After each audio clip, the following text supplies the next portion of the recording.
naibisaka bango ke église oyo eza siri te o tete nzambe nini femme misaka bino babido ba mai oyaka na babido ba mai bamusu bazala ba moto dizie ba fille oyo sambela bamelisi ba papa ba mai ba mama bameli ba mai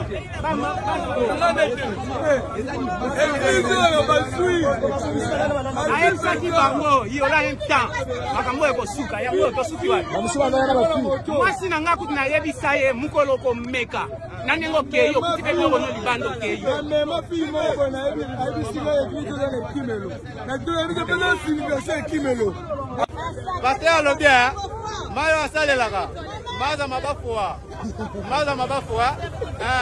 bikota kota basi koyeba Kumbile. Yesa ma l'église. Parce que Kuchawa, passer à lui, machine va sembler la magie. Photo yoki yangwana. Qui va se la soyi ba maya bébé mais so né. Ba maya bébé. Yangwana créer discordance na kati l'église. Père Jedoma Toubana les gabona moni bat batondi ba bi pasteur a tout bel na e banzamba sale la reza yango te ya botame nango za banzambe moko ba kiss aboyene ba konso wana selone to yoga bato ba loba. Siko bana ba pande église yango. O bana quartier quoi. Bana quartier pasteur ngoye wana? Non, pasteur akenda déjà. Akendaki? Akenda déjà. Tu comprends les choses. Comment amara ko ça vexer mo ba pesaki lenga lobi lenga to lobaka nzambe ya mosako mulindo wa nchini. Après atalisa lobi ande to lobaka nzambe ya mosako mulindo wa nchini. To sala ka lisuru. Donc Bible les autres après qui verset biblique Bible les autres dit ce photo lobaka nzambe ya Abraham, nzambe ya Jacques, na nzambe ya Jacob. Parce que version là ya yango ne soit créé pour dire que bato ya mesala ko nzambe ya mosako mulindo wa nchini. Ale débat oyo ni nzela nzela matosiki. Na ba ope wa comprendre na mabe ane ba liko ete ndenge ba mo ngisa mai. Ndio ngo bana ba wo no so. Ya ngo ngela ko wa pali. Deux interprétations ya bato ba bimi sko yango ne créé que o ngisa mai panza. Kili de sila yi. Qui t'a déjà sili. Pour la meilleure compréhension, le rôle colonel film je bien intervention awa. OK na yo na mo ko. OK vous expliquer colonel ici. Ça.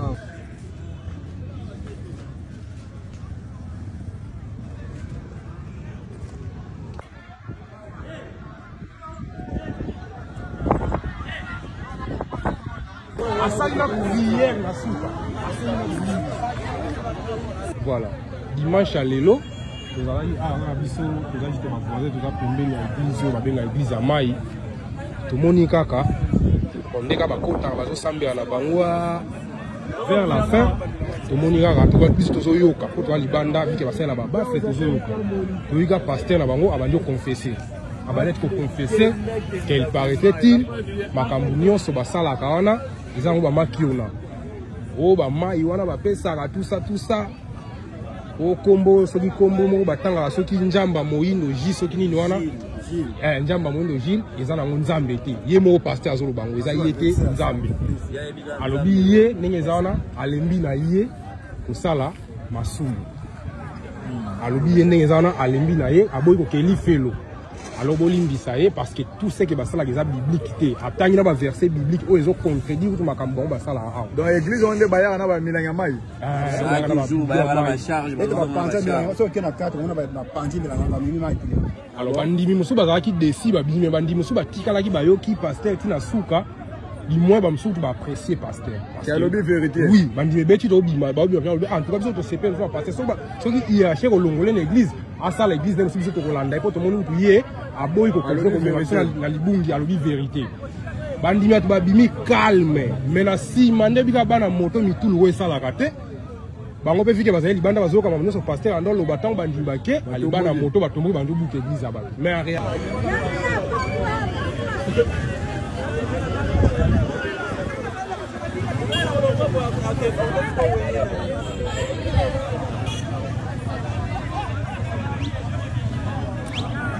Bonjour.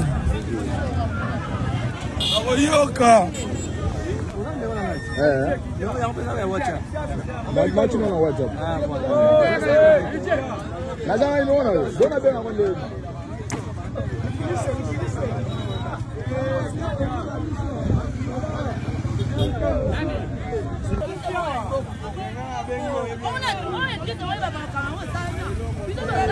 C'était pas dans l'église. Un pasteur le baboyete. Pasteur le m'a bien ma casse.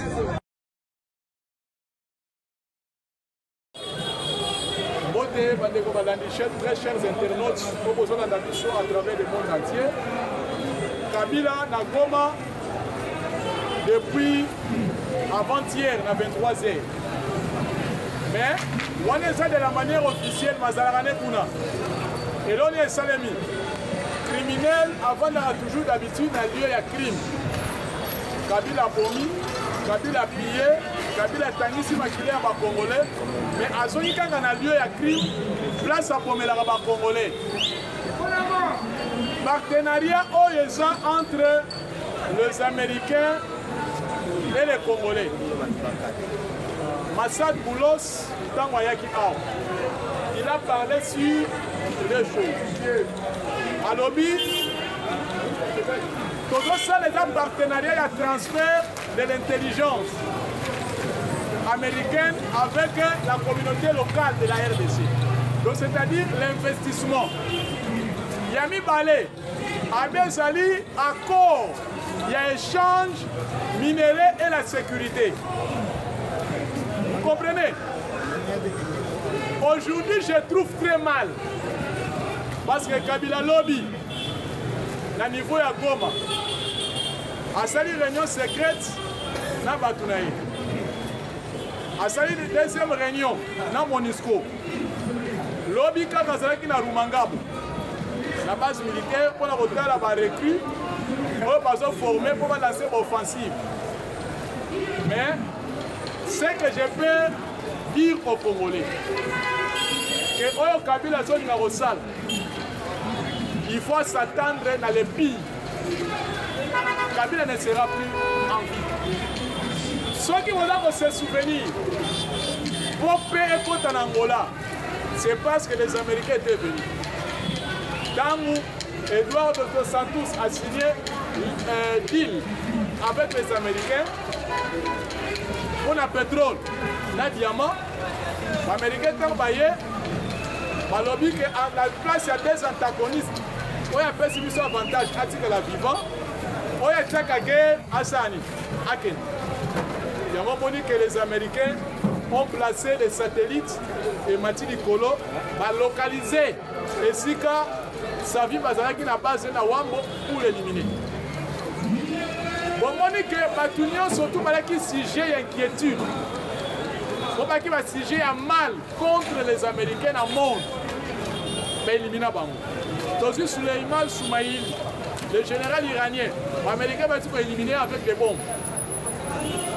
Donc Moukondi Mahamas, les Américains vont éliminer. Ce ne sont pas les Israéliens, ce sont les Américains toujours. Et c'est Israël. Aussi Moukondi Hezbollah.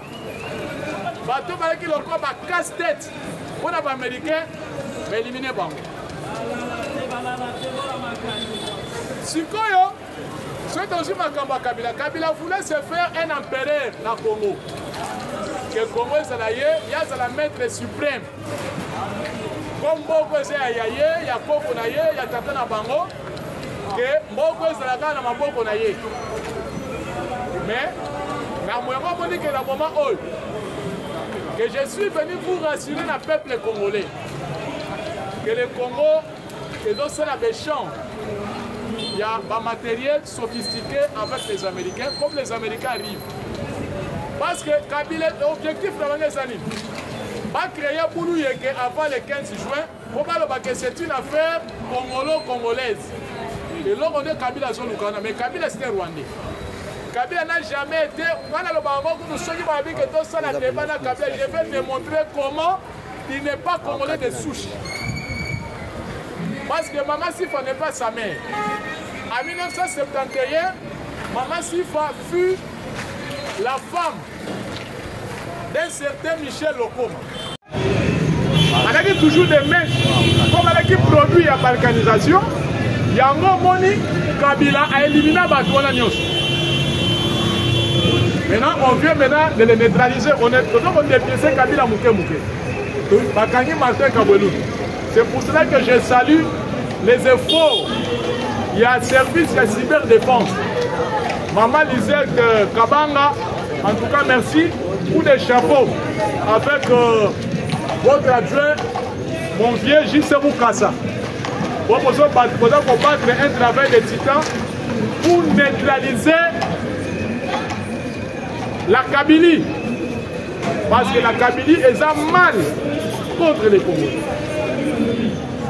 Parce que Kabila, pour lui, il faut un son en président Moko. Donc, par quel mécanisme? Il y a un autre c'est le président Félix. L'air passe en or et en rôle. Dès que tu as aussi sur ma cambouille, il y a un rôle. Mandat, on est en cours. Changement de la constitution. Dans le changement de la constitution, après, tu as une identification à Congolais. Pour ça, normalité, ça fait plus de 41 ans, recensement dans Moko et Salamanche. Dernier recensement, Salamanche au Congo, et là, en 1984. Dernier recensement, à l'époque, a fait maréchal. Tout ça, bien, à Banyamuleng. Mobutu a fait ça, ma carte pour citoyen, ma carte d'identité zaïroise de l'époque. Dans 90, ma place sous la Kayango. Oh, nous sommes allés soutenir nos frères. Dans la guerre, il y a bien des mananingés pendant 94. On est sur 90, on est en Ouganda, on a soutenir Kagame, on a soutenir Franck Rugema dans FPR, Front Patriotique Rwandais. Mais le lot, c'est toujours la même tribu qui cause la désolation à l'est. Ce sont les Banyamuleng. L'AFDEL n'existe pas. Si je le dis pourquoi, l'AFDEL, c'est le produit du Rwanda. L'objectif, c'était quoi? C'était prévu de Deogratias Mugera comme président de la République démocratique du Congo. Donc c'est-à-dire, après Mobutu, on a Kagame, il fallait voter Deogratias Mugera. Laurent Désiré Kabila, il avait fait, comme c'était révolutionnaire, il avait fait un coup d'état contre les Rwandais. Yango mona que les Rwandais va supporter Yango te, va bima va que la guerre à RCD. Voilà le nez du problème. Problème est bandawana. Le col a moutou na bango Bougera a comme président bango fallait qu'on luka.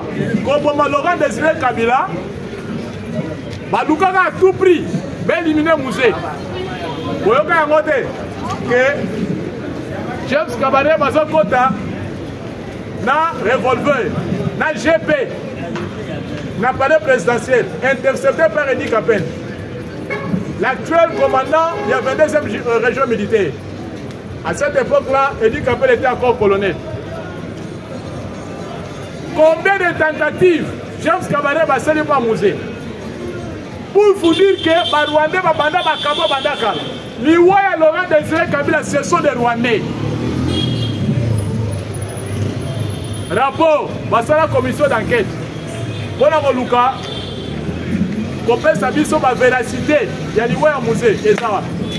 Commission d'enquête sur les gens. Vérité, qui a tué le musée? Et Banatetine. Soi-disant, par prétexte que c'est le papa de soi-disant Joseph Kabila Kabang. Kabila, c'est autant de livre, il y a professeur Moïmouken. Ou à qui proche naïe. Alors, donc, commettez erreur. Il y a pour élever un sujet rwandais pour la casier pour la thème. Le sujet rwandais là, c'est qui? C'était le soi-disant Kabila. Donc, c'est le président Félix. Ceux qui ont inquiété Kabila finira par vous inquiéter. supporte de biso la vérité. Écartez batu ya mabe pembeni na yo. Tous les généraux, la plupart, au bazar de FRDC, travaillent des mèches pour Joseph Kabila. Théophile, qui pond de Bora, au bâtiment de logistique. Il planifiait le coup d'État, il a saboté. À ça, pour y avoir sa munition. Et pour la militaire en Afro, il y a une cause. Il y a Chit, il y a Goma, cause. Même il y a Chit à Bukavu. Yami Balé, Martin Kabweloul, aujourd'hui, ancien ministre Yamin, pendant 12 ans, pourquoi on l'a arrêté? Kabweloul, c'est lui le gestionnaire du contrat chinois. Yeah.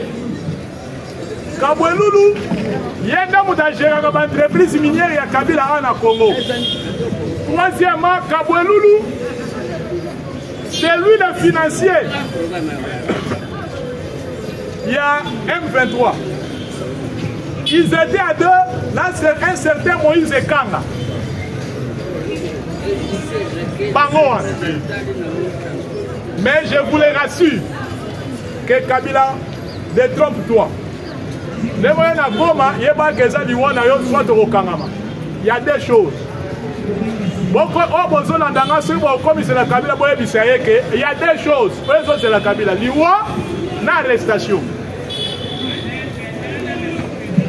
Parce que l'entêtement que Kabila est en train de faire, malgré il a des milliards,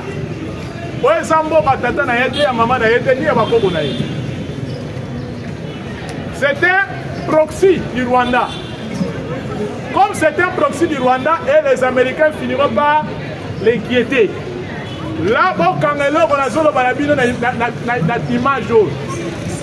Kabila, on va l'inquiéter et il sera sous sanction. D'ailleurs, ma sanction sur du Macalamine, parce que déjà à niveau du Sénat américain, il y a déjà une commission, un service de travail dans la commission des affaires étrangères, il y a le Sénat américain qui travaille comment traquer les clans Kabila. Soda Sambise Bamina, non auditorat. On a Makaba Moulouye, Bakanyede, il y a un colonel Bakanyede, Anna Demia. Ancien commandant de sécurité à Kabila. Pierre Bani Wezize, il y a un niveau à Demia. Joseph Banza, arrêté. Il y a une dame là italienne, proche de Joseph Kabila, qui va faire rébellion. Madame Fortunata, il est aussi arrêté. Arish Jagdani, pour la HJ. Il y a une zone sous la bolok. Résidence civile à zone sous la bolok. Il y a aussi une dame chinoise, proche de Joseph Kabila, qu'on a encore arrêté. Les Américains ont toute une liste des gens qu'il faut inquiéter au Congo. Il y a un moni, que les pires arrivent. Même à Kaba Costa Moutamba, malgré un nom populiste, mais je te soutiens. Parce que tu es mon frère, tu es un jeune comme moi. Parce que Moutamba, en un jeune homme, tu as une formation à ISAID, tu as un cadre de concertation MONUSCO et la CENI. Il y a un jeune, depuis 2011. Tu as un jeune. Mais, Makambo Moutamba, ça a été une théorie de complot. Si c'est touche, parce qu'on a posé la question au procureur, soi-disant procureur près de la Cour de cassation, Firmin Von, président de la République a tout nié. Est-ce qu'il aurait coupé son aïe à soubassement? Ce sont des informations fiables. Mais ça va soubassement que Moutamba a volé. Aucune. Et je vous le garantis, ce procureur-là, bientôt il y aura des ordonnances. Ce prétendu procureur-là de la Cour de cassation, bientôt il y aura une ordonnance. Il y a du procès dans nous, retraite prématurée en zone de Moussala, et de deux, on les change. Garage. Firmin Fonde, bientôt, il sera à la porte. On a dossier Moutamba. Parce que quand même, il se permet de dire, oh non, d'ailleurs, il doit démissionner. Il doit démissionner par quel mécanisme? Mon frère Moutamba, courage. Continuez à traquer les détourneurs. Je dis que le complot est allé par tes pairs du gouvernement. Merci à monsieur le ministre des Finances, Doudou Fouamba, parce qu'on peut ici une véritable version. Moutamba n'a pas détourné, il n'y a pas eu de détournement. Bon, Mouessali, n'a pas. Maintenant, les caméras et les consorts et les prétendus députés voleurs incompétents, on va là bas pour lui, parce qu'on appelle le côté, on va faire $20 à Pamba. Il y a un bleu buzz. Donc, il y a un service de sécurité. La plupart qui sont là, ce sont des gens qui ont financé le groupe armé dans l'Est. Bango, le corps général va signer sur la front nord. Dans nos kills. Moi, j'habite pourquoi l'église à Moukozambo-Ganere. Abdallah Niembo. C'est un sujet rwandais, là, t'as comme Bakatangé. Abdallah Niembo n'a jamais été congolais.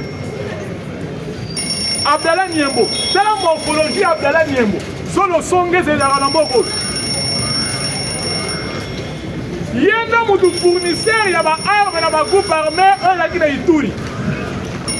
Mais aujourd'hui, on est commandant des opérations dans Front Nord. Et si quand Général Somwazali, dans le Nord Kivu, c'est pour qu'ils trahissent, comme maintenant il y a leur chef, Kabila il est là, alors on dit que ça va pas mêler Melo. Il y a un peu de Mboka, vous avez dit scénario, situation est qui? Il est arrivé à Kabila Nago. Je dis que ma drone, il y a un FARDC lobby un matin Nicolo. Et si on a qui vit la gomme, m'appelle repérer si Kabila Zaj. Si on sait à Kabila Bobomaye, il faut les traquer, il faut les guetter. Oui, bilan, on va voir là. Et Kabila Zaj en Namibie, scénario à Zarakuna.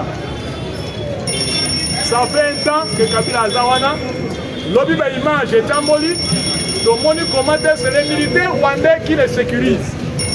Nago.